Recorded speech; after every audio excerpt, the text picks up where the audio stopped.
Hey guys, and welcome into another Buffy reaction. We are on season 1, episode 10. And listen. I talked about Joyce in the last episode, and there were a lot of people coming to Joyce's defense when I was there too, as I was trying to get a vibe on what kind of mom she was going to be in this show. And I do want to say I didn't mean to come down too hard on Joyce, being the single mother, doing the best that she can. My mom was a single mom for a long time. I get it. But what I was trying to do was come down hard on the show. I expect a lot from this show. I've heard high praises for this show. I've heard high praises for the character building in this show. And that is what I'm excited for. And so when they were portraying the mom in certain ways or completely disregarding the mom at times, I was like, what are they going to do with this? I was extra tuned in to the mom because it's Buffy the Vampire Slayer's mom. Like, they can't just leave her in the dust. They got to give me more of her. I wanted more of her. I need the show to then show me more pieces of her heart, her intentions, and love for her kid. And we got that in this last episode. And I imagine we're going to get more of it because a lot of people are defending Joyce and being like, hey, she's a single mom. Give her a break. And I'm like, okay, I just want to make sure that this show isn't going to be like a million other teen dramas that make the parents look stupid and absent. It's a thing in teen shows. It is a thing in teen shows where the teenagers are so smart and witty and strong and fierce, and then the parents are just there in the background twiddling their thumbs and not knowing what 2 + 2 is. And I hate when shows do that to parents. And so I was carefully watching the progression of Joyce through the little pieces they were giving us of her through this season so far. And I just am saying, it wasn't until the last episode where I felt the relief, where I was like, okay, they're gonna work on her character as well and not just make her a absent, I'm too busy to pay attention to my kid type of parent. So yeah, all I pointed out was that in the last episode, Joyce is becoming a more promising character, and I'm gonna leave it there. Last episode was the puppet show. We had a fun twist. We had a fun character. The dummy was very different from any character we've seen so far. We met our first demon hunter, lost him very quickly. I'm guessing, given the world that we live in here in Sunnydale, it's not going to take too long before we meet another demon hunter. I'm excited to get into this next episode. If you would like to watch the full episode with me, my uncut reaction is available on my Patreon, which is linked below, along with some other fun bonus content. If you would like to watch the edited reaction here on YouTube, let's get into it. Is this what I think it is? Is this who I think it is? Mr. Master and Mr. Anointed? Is that a child? Oh. That's Buffy! That's Buffy! Why did her shadow look like a little kid? She's not. Oh wait, this episode is called Nightmares. I wonder if this is a nightmare. This looks very similar to the Master Cave though, doesn't it?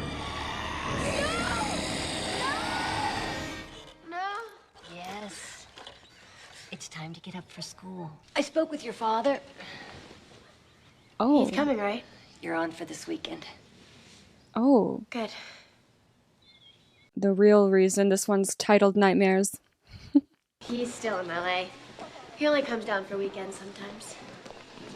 When did they get divorced? It wasn't finalized till last year, but they were separated before that. Do you know why your folks split up? I didn't ask.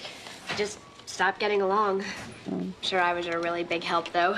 All the slang and everything. I'm sure that didn't have anything to do with him leaving. No. Oh, Buffy. Buffy. Oh, girl. I'm sorry. Isaacson describes the rapid improvement. Is that that's the Anointed? No?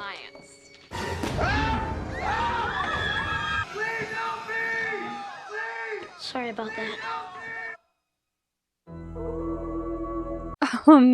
I haven't seen the Anointed in a second, so I can't remember exactly what it looks like. It's just like in my head, he's just little boy, like standard little boy. Hopefully I'll know for sure as it goes on, but okay. Are we getting into, in this episode, I could see based on this intro, is it going to be like a quick Harry Potter spoiler next 30 seconds? Is it going to be like Boggarts, where like your biggest fear comes into forms in front of you? But it's an illusion, they can't really hurt you? Because that would be fun. I wonder what Buffy, Xander, and Willow's biggest fears are. Fear is in the mind. Like pain, it can be controlled. Oh, wow. That is concerning. Something is happening above. Something new, powerful, psychic force. Do you feel it? I feel change. Is it the boy? Was the little boy above the same little boy? All of them, all kids look the same to me. He's picking me up here, right? At 3:30? Honey, are you worried your father isn't going to show? Yeah. No. I really hope her dad does show up because I am curious about this man. I don't like spiders, okay? How do they not ruffle you? I'm sorry, I'm unruffled by spiders. Now, if a bunch of Nazis crawled all over my face, It was pretty intense.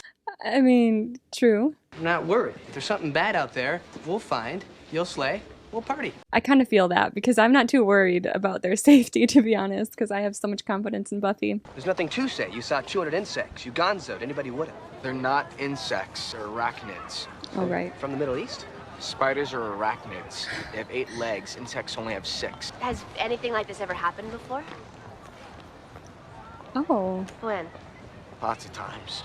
I had the best collection in the Tri-County area. Browns and tarantulas and black widows. All my brother had to do was maintain their habitats. When I came home, they were all dead. That's when the nightmares started.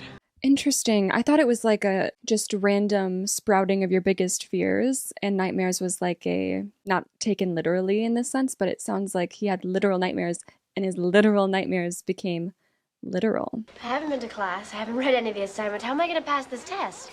Is this Buffy's biggest fear? She always not biggest fear. I gotta get out of that mindset now. So does she always have nightmares that she forgot about a test and then she has to take it without knowing anything? I've had that nightmare. That's a crazy thing to become reality because it doesn't just mess with her reality. That changes everyone's reality around her. The teacher making the test, all the kids taking the test.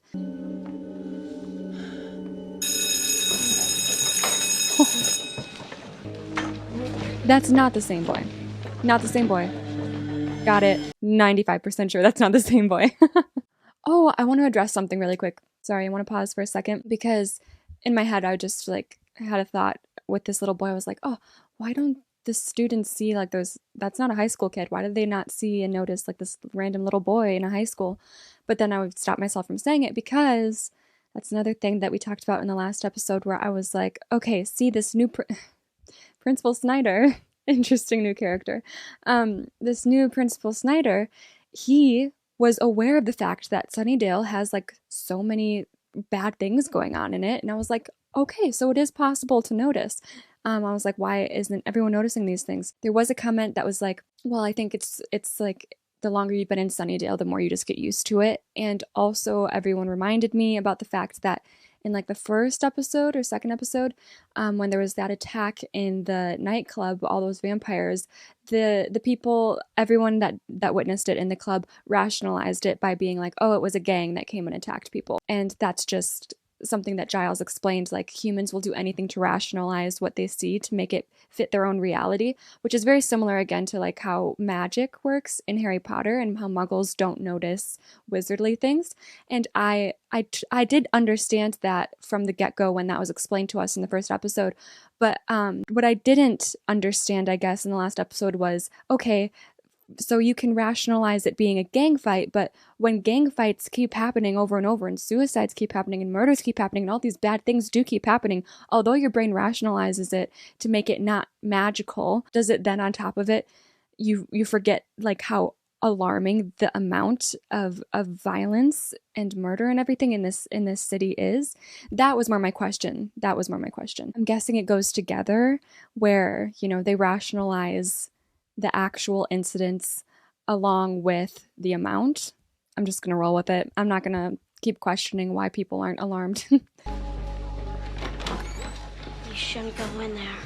This little kid seems like genuinely, obviously he's the source of these nightmares coming to life, but he doesn't seem to want them to. I also like that it's a little kid that's controlling this episode and this type of magic because nightmares are so much more poignant when you're a child and it's much scarier when you're a kid. It would make sense that the little kid is leading this episode. Lucky 19.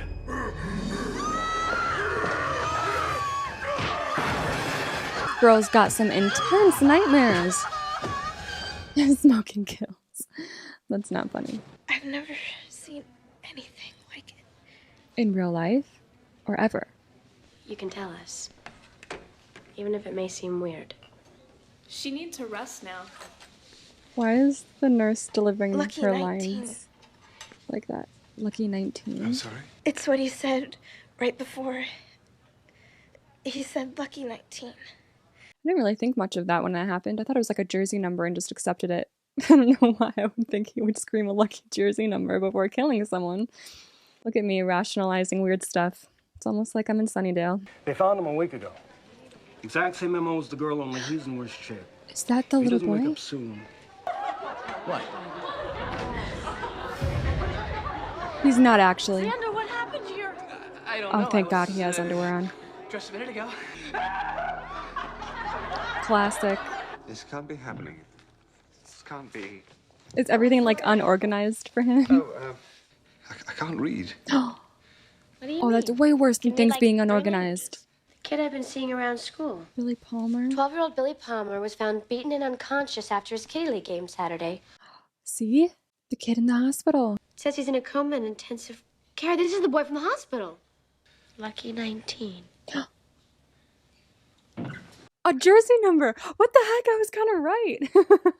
Dad, what are you doing here? You're not supposed to pick me up till after school. Is something wrong? Okay, Well, Dad showed up. I need to talk to you. Oh. I came early because there's something I've needed to tell you about your mother and me, why we split up. It's all because of you. Well, come on, honey, let's sit down. No, he's literally, is he? I'm joking, but he's literally gonna say that as like a nightmare thing. It was you, Oh, that's awful. having you, raising you, seeing you every day. I mean, do you have any idea what that's like?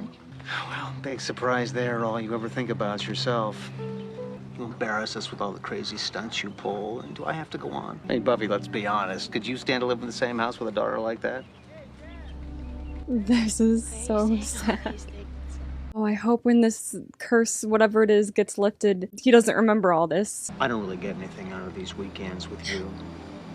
So, what do you say we just don't do them anymore? No, the worst part about this is the fact that she doesn't realize this is not normal. Like the way that she, obviously, like the emotions, that's gonna come either way, but the fact that she's really thinking like, he's saying this and he means it, that's so sad. Okay, but you see the little boy, connect it. You don't have to be sad. Nightmares. Our nightmares are coming true. So why is this happening? Billy. Well, that explanation was shorter than usual. Or else everyone in Sunnydale is going to be facing their own worst nightmares. Guys, I need to know what your worst nightmares is, or like recurring nightmares you've had. I find dreams so interesting. Of course, are we surprised? Of course Cordelia's is this. You know what? Oh, let me pause. I'd be in big trouble because, well, I would have recurring I've had two recurring nightmares. So this is what my situation would be if I was in Sunnydale. So my first recurring nightmare is driving. And I live near a town that has a lake, and it has this big hill that goes down to the lake. During the wintertime, it's pretty icy, and there's been history of people not being able to stop, and then not you, Siri. Oh, okay. Of people not being able to stop in the winter and going straight into the lake. And my biggest fear ever is driving into a frozen lake and then drowning in the car. And then even if I can get out of the car, then not being able to get above the surface because it's frozen, right? And then on top of that, I have little siblings, and my nightmare would be me driving into the lake, frozen lake, with my little siblings in the car, and they're always like really young in the dreams, and so they can't swim, and so I have to try to save them. It's a disaster. And then my other biggest recurring dream, I think my only other recurring dream has been I would be at my grandma and grandpa's old house, and they have 3 different doors in their house on the ground level, and there would be like a killer outside in the night, and I would see them and I would run to the door and lock it, and then I would realize the other doors are unlocked, so then I would have to race them, me inside, them outside, to go and try and lock the doors before they can break in to kill me. So I'd be having a rough time in Sunnydale right now. Talk to him. I wonder if it's only Buffy that can see him. The ugly man. He wants to kill me. And he hurt that girl. Why does he want to kill you, Billy? He's here! Great. Oh my god! I feel like this is early in the episode for a fight scene, but okay. You don't understand! I'm playing go! And I'm on the chess team, I swear I'm not! No. Buffy? No, it's of course not. No. I'm not afraid. Oh, it's so I think cute. I'd be afraid. But I'm not. Oh, great. Great. There's so many cutoffs in this one. Oh my god. Oh man. A simple man. Just follow the trail of chocolate. It's my lucky day. Why are you eating it like that? Just save some for later. He said it was my fault. Who said? His dad. Billy, did he hurt you after the game? Can we go another way to find your friends? Or the ugly man. Or the coach. Oh. Man, I thought you weren't gonna show. Aldo is beside himself. Makes sense. Makes sense. I've had this too where I'm like, but not with singing. I've had this dream where I'm in a play and I don't know. I haven't rehearsed. Never been in a play in my life, so I don't know what that's about. A chocolate hurricane. Is that a real candy bar? I've never heard of that. I haven't had one of these since my 6th Not a clown. Not a clown.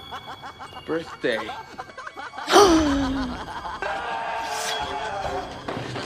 I am not even scared of clowns, but that is a scary clown. What's the fun of burying someone if they're already dead?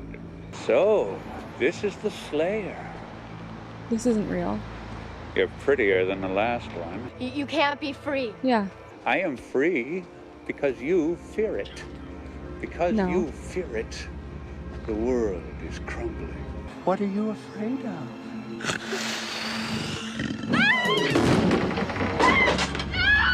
That's not real. No, that's not real. Oh, and all the plastic. You are a lousy clown. Okay, so you just have to face your fear? Yeah? Excuse me. When did they put a cemetery in across the street? Oh, And when did they make it night over there? just a little redecorating. Whose nightmare is this? It's mine. Why is that kind of cute? One of his biggest nightmares is Buffy dying. Oh, man. Failed. In my duty to protect you. That makes sense. I don't know why that surprised me. Her hand shoots up.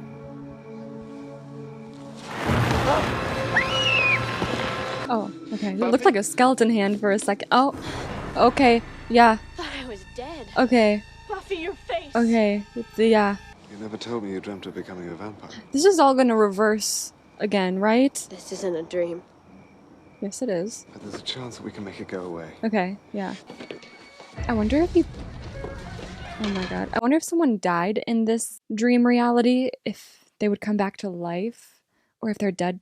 Like if they would come back to life when Billy woke up. Billy, you have to wake up. No, I told her. I have to hide. No, oh, he has to face his fear against the ugly man.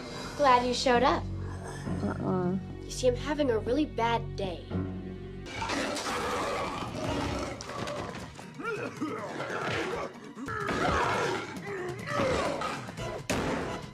Is his arm like a literal club? I couldn't tell if he was holding it. I think it is. Yeah, that's his literal arm. Okay, Billy, slap him around.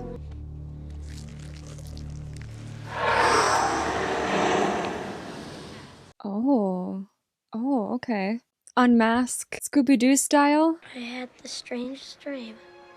Yeah, that's what it You was. were in it, and you? Oh, his little Dorothy moment. He's, my lucky 19. So, how is he? You blamed him for losing the game. So you caught up with him afterwards, didn't you? You said it was my fault that we lost. It wasn't my fault. Nice going. So the monster was like a scarier version of his coach. With the arm thing was a deformed baseball bat. Okay. Okay, so he doesn't remember. Killer weekend, guys. Cool. No one remembers a thing. Sunnydale style. When Buffy was a vampire, you weren't still, like, attracted to her, were you? He for sure was. She was grotesque. Still dug her, huh? I'm sick. I need help. Don't I know it? Oh, I won't stop it. Let me make sure there's no extra scene. There's no extra scene. All right. That was a cool one. I really liked that episode. I like episodes that are character driven, and what is better way to portray more of a character than to get inside their biggest fears and nightmares. Yeah, none of them surprised me, I would say, except we got some new information about Buffy's insecurities with the relationship that she has with her dad, which was probably the most interesting part character-wise of this episode for me. Cordelia's fears, classic, doesn't want to look bad, doesn't want to be a nerd. Willow's fear is classic, she doesn't want to be the center of attention. Giles's fear, of course, not being able to read, that takes away all of his abilities to be the source of knowledge that he needs to be.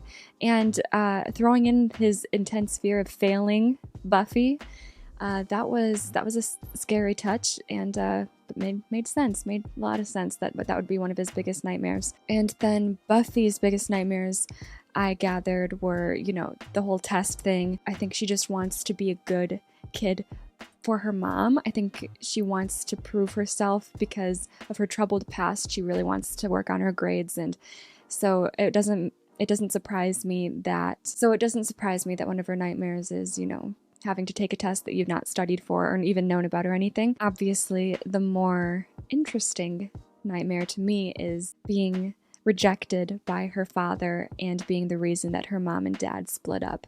We got a little bit more information about her parents' history. They just divorced last year, however, they were separated for a bit longer. I wish they specified how much longer, but I'm gonna guess maybe a couple years. I don't know what to take from. They were separated for a while before they divorced.